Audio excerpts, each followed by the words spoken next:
Josh and Brian here with the Linhart team, Coldwell Banker Realty. Team, we did over 150 transactions last year, and we are 100 days from the spring market. What should sellers start to look for?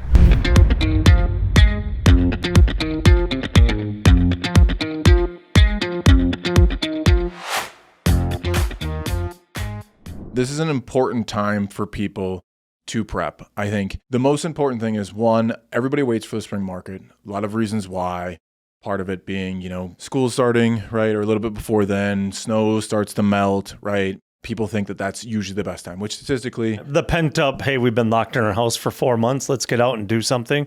And I think what's really important for people to understand is going, if that's the case, if you're considering, what should you do now? The things that we always see sellers run into, what is the biggest mistake sellers make? They wait until the last second, and they're not prepared, and then they're scrambling. Hey, we found another house we want to buy, but now we haven't spent 30 days to get the fixtures changed, do the small updates or improvements that will make the biggest difference when you're trying to sell your house to get you the most money, help your house sell faster, get you more money. And if you're prepared for that and are able to get those steps done before you start looking, or that way you're ready to make a good strong offer when that time does come. Yeah, I think that's the biggest thing, that prepping and being prepared reduces stress a ton. You have no idea how stressful it can be for a seller who finds a house they like, right? Then all of a sudden realize that they have to sell their home to get that house, and they wait to do that until they find a house.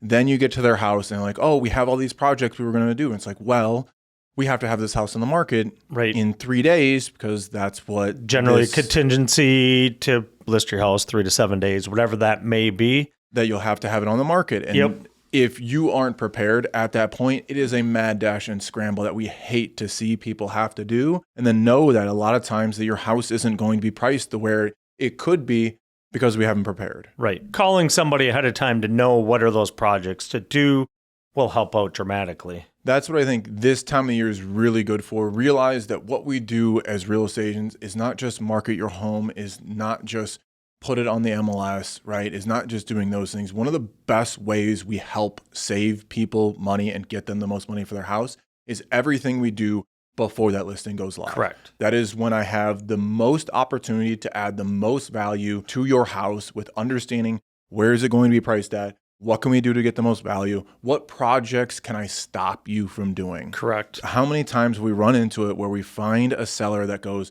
oh, I want to do X, Y, and Z before we sell this house. I'm going to replace my deck, when it's like, you probably don't need to. It's not a huge deal. Yeah, I had it a couple of years ago where somebody wanted to replace their full back patio concrete pad because there was a crack in it. And I was like, your house is from 1970s. Right. You're going to spend $30,000 doing this, which is not really going to add you much of a value because it's not an issue at all. Right. And not put that towards something that will actually add a lot of value that buyers really do care about. Paint, flooring, fixtures, things like that. That's the biggest thing to use this time to prepare for. I actually had a past client reach out to me earlier this week, and she just said, hey, I'm interested in this house here. We're just starting in this stage, not really looking to do anything now.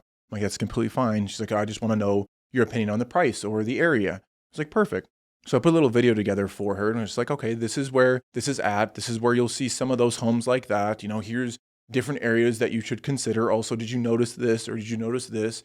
And it's like, oh, hey, thank you for all of that knowledge up front, even though none of that, she's not getting pre-approved. She's probably not even going to buy this year. Right. But that, takes me 10, 15 minutes to be able to help somebody understand what they're going to do, what the plan is, and at least help them understand a little bit. And I think that's what's important about getting to someone early on, just asking for help and advice, right? When you trust them on both sides of like, oh, I'm looking to sell my house next year. It's like, I'm more than happy to have a conversation with you. This doesn't have to be when the sign goes in the yard. Right. It doesn't at all. I prefer We prefer it now versus when the sign's in the yard. Because I can help you. Correct. Right? This is the chance that I really get when it's like I'm early in the process. They totally do know what they're doing, right? She's bought a house before, or she sold a house before.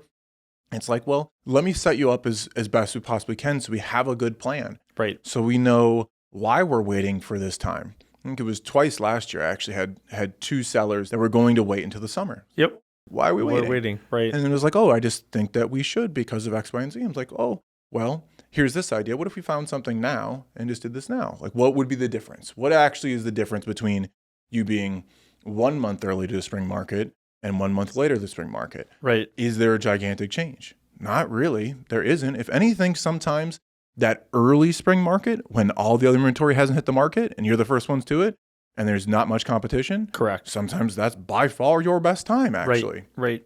So knowing that, and every situation ends up being differently, but having that conversation and being prepared and putting a plan together when you go, hey, I might do this. Maybe I should have a conversation. That fear that a lot of people have that if I have a conversation with them, one, I have to use them, or this has to happen now. It's like, we're more than happy. You'd be amazed how many conversations we have for free, and they always are. Right. It's like, we're just here to try to help, to hope that if we help enough, that you'll choose us to help you when the time is right. Right.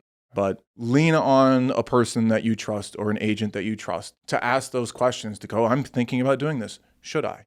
Help me assess my situation. Help me understand what I'm going to do. Help me prepare, even as if I was going to do this, even if I'm not. As you said, is waiting that extra 30, 45 days to put your house on the market worth it? Or should we be doing it now? These are the conversations we can have, look at the market, see what other competition's doing. If there's nothing out there, I mean, real estate's simple, supply and demand. Yeah.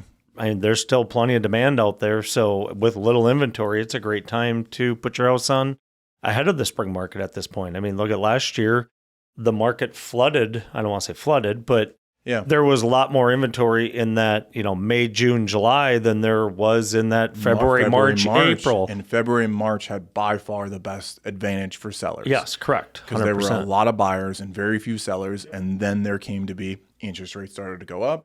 Then there ended up being a fair amount of sellers, less buyers. And Right. it started to even out quicker than it usually does. Yes. So everybody got the advantage in February and March. Right. They lost that advantage earlier than they usually do. Correct. Because the market changed.